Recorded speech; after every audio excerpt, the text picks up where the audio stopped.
That seemingly innocent slice of bacon on your breakfast plate holds a dark secret. The juicy pork chop you savor for dinner may be harboring dangers you cannot see, taste, or smell. We have been led to believe that pork is a staple, a harmless source of protein. This is a dangerous misconception. The reality of what you are consuming is far more disturbing than the sanitized packages in the grocery store would ever suggest. The journey from the farm to your fork is a story of disease, filth, chemical intervention. It is a story that has profound and immediate consequences for your health, turning your next meal into a potential minefield of pathogens and toxins. Think about the last time you ate pork or red meat. Did you consider where it truly came from? Not the idyllic farm pictured on the label, but the industrial reality. These are not happy animals frolicking in green pastures. They are products of a system designed for maximum output at minimal cost. This system has a price, and you are the one who pays it with your health. Every bite carries a risk, a microscopic gamble with your well-being. The dangers are not abstract, long-term possibilities. They are immediate threats, lurking within the very fibers of the meat you are about to eat. Forget the storybook image of a pig happily rolling in a patch of mud. The reality for the vast majority of pigs raised for food is a grim existence inside concentrated animal feeding operations, or CAFOs. These are not farms, they are industrial factories. Thousands of animals are crammed into confined, windowless sheds. They are packed so tightly they can barely turn around. They stand and lie on slatted concrete floors, slatted metal floors, with waste falling into massive pits below.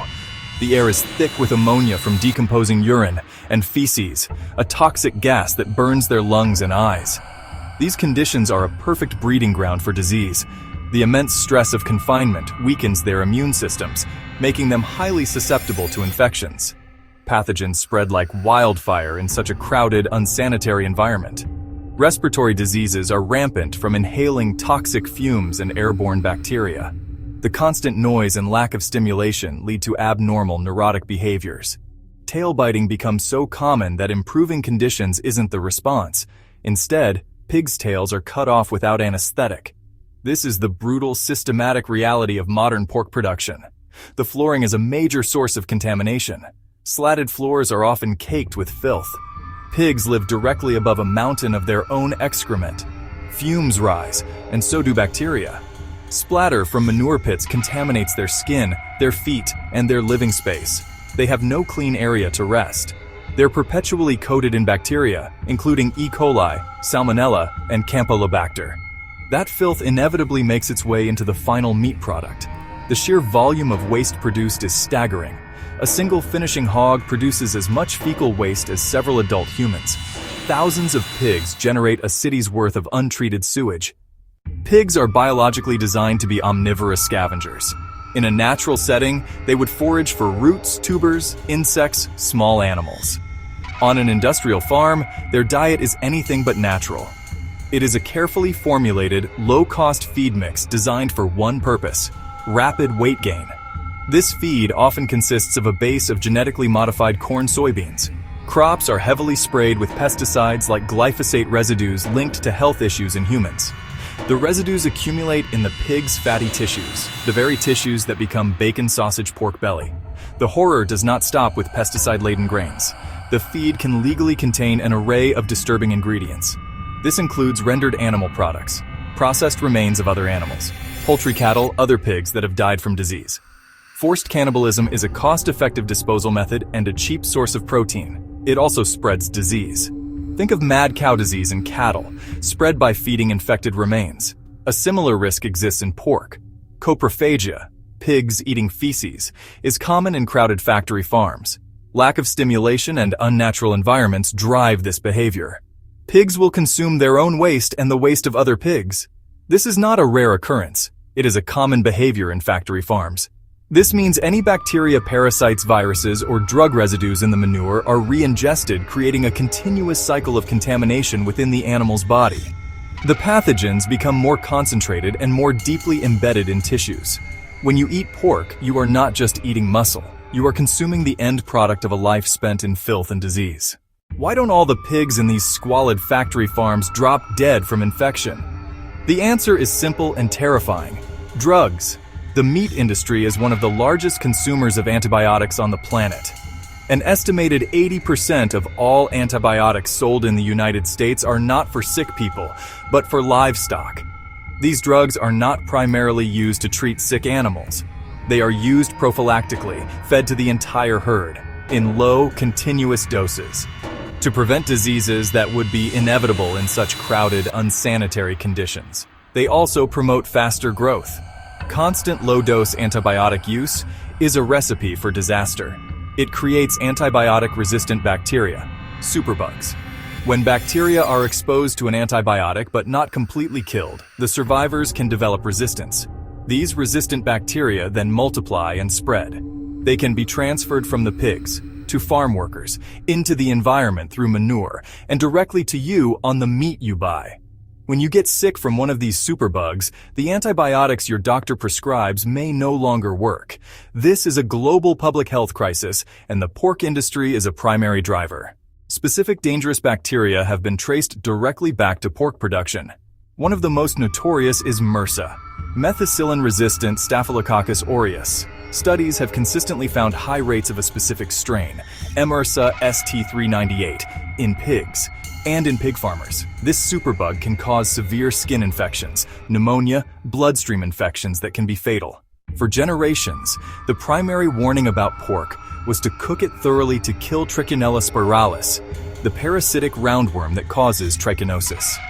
While stricter industry practices have reduced its prevalence in commercial pork, the danger has not vanished. Trichinella is just one of a rogues gallery of parasites lurking in pork. Others, like the pork tapeworm, Taenia solium, pose an even greater threat. Ingesting larvae in undercooked pork can lead to an intestinal tapeworm. But the real danger is ingesting the eggs, which can happen through fecal contamination from an infected person. This is where it gets truly horrifying. If you ingest the tapeworm eggs, larvae can migrate throughout your body and form cysts. This condition is called cysticercosis. If cysts form in your muscles, it can cause pain and lumps. If they migrate to your brain, it causes neurocysticercosis, a leading cause of adult-onset seizures worldwide. These cysts can cause severe headaches, blindness, meningitis, dementia, and death. Many people believe a hot pan or grill is the ultimate defense. They assume cooking to the recommended temperature creates a sterile, safe meal. This is a dangerously false sense of security. Heat-stable toxins from some bacteria, like Staphylococcus aureus, are not destroyed by cooking. The hepatitis E virus has been linked to undercooked pork and liver. Studies show the virus can survive temperatures typically used for pork products like sausages. Cooking is not the magic bullet we believe it is. The safest way to avoid these pathogens is to not invite them into your kitchen in the first place. Beyond the immediate threats of parasites and food poisoning, regular consumption of pork is strongly linked to a host of chronic diseases. One of the most significant risks is cancer, particularly colorectal cancer. Processed pork products like bacon, ham, sausage, and hot dogs are classified by the World Health Organization as Group 1 carcinogens. This is the same category as asbestos and cigarettes. The evidence is so conclusive that there is no debate among mainstream scientists. These products are carcinogenic to humans. Every 50-gram portion of processed meat eaten daily, that's just 2 slices of bacon, increases the risk of colorectal cancer by 18%. The danger comes from several compounds. Nitrates and nitrites, used as preservatives, can form N-nitroso compounds, or NOx, in the gut, which are potent carcinogens that can damage the DNA of the cells lining your colon. Another group of chemicals, heterocyclic amines and polycyclic aromatic hydrocarbons, form when meat is cooked at high temperatures, like grilling or pan frying. Pork is also a major contributor to liver disease. Non-alcoholic fatty liver disease, or NAFLD, is a condition where fat builds up in the liver, and it is now the most common liver disorder in Western countries. A diet high in saturated fat and cholesterol, which pork is full of, is a primary driver of NAFLD. Over time, this condition can progress to cirrhosis, liver failure, and liver cancer. Furthermore, as we've seen, pork can be a direct source of the hepatitis E virus, which directly attacks the liver. The connection is clear. A diet heavy in pork places an enormous burden on this vital organ. The dangers are not limited to pork. All red meat, including beef and lamb, carries a heavy burden of health risks that can shorten your lifespan and diminish your quality of life. The most well-established connection is to heart disease. Red meat is a primary source of saturated fat and cholesterol in the modern diet. These substances contribute directly to the buildup of atherosclerotic plaques in your arteries. These plaques harden and narrow the vessels that supply blood to your heart and your brain, dramatically increasing your risk of a heart attack or stroke. It's kind of like pouring grease down a drain. Eventually, it will clog. A newer and perhaps more insidious mechanism has also been discovered. Red meat contains a compound called L-carnitine. Our gut bacteria metabolize this L-carnitine and convert it into a substance called trimethylamine, or TMA. The liver then converts TMA into trimethylamine N-oxide, or TMAO. High levels of TMAO in the blood have been shown to be a powerful predictor of heart attack, stroke, and death. TMAO appears to accelerate atherosclerosis by changing how our bodies handle cholesterol and by promoting inflammation in the artery walls. So even lean cuts of red meat, through this TMAO pathway, are actively damaging your cardiovascular system. Like processed pork, red meat is classified by the World Health Organization as a Group 2. A carcinogen, meaning it is probably carcinogenic to humans. The evidence linking red meat consumption to colorectal cancer is strong, and it is also linked to an increased risk of pancreatic cancer and prostate cancer.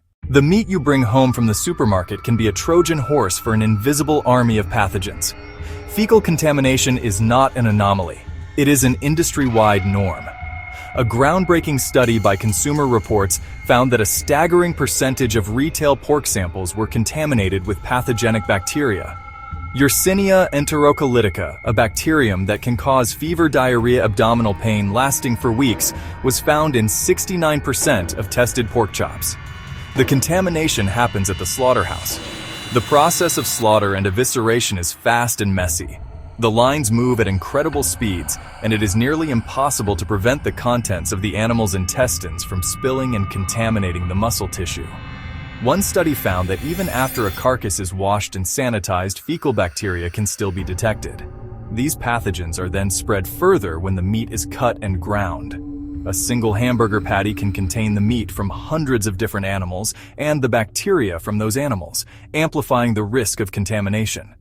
Beyond the well-known bacteria like Salmonella and E. coli, there are emerging viral threats. Pigs are known incubators for influenza viruses. The close quarters of a factory farm are the perfect environment for a virus to spread and mutate, potentially creating new pandemic strains that can jump from pigs to humans, as was the case with the 2009 H1N1 swine flu pandemic. Perhaps the most chilling threat of all is the one we cannot treat. The rise of antibiotic-resistant superbugs represents an existential threat to modern medicine. The evidence is overwhelming and deeply unsettling. The pork and red meat on your fork is the end product of a system rife with filth, disease, chemical dependency. We have seen these meats linked to our most feared diseases: heart disease, cancer, diabetes, liver failure, autoimmune, and neurological conditions.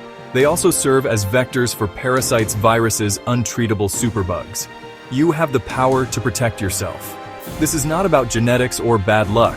It is about choice. Every meal is a decision. You can keep consuming products that are demonstrably harmful, gambling with your health at every bite. Or you can turn away from this dangerous game. Choose foods that nourish and protect rather than poison. Nutrition science is clear. A diet centered on whole plant foods, fruits, vegetables, whole grains, legumes, links to lower chronic disease rates and a longer, healthier life. Think of the immediate benefits. Remove pork and red meat, and you eliminate major sources of saturated fat, cholesterol, carcinogens, inflammatory compounds. You stop feeding TMAO-producing bacteria in your gut. You drastically reduce exposure to antibiotic-resistant bacteria, dangerous parasites. You take a massive burden off your heart, liver, entire system. The choice is yours, 3 times a day. Choose wisely. Your life may depend on it.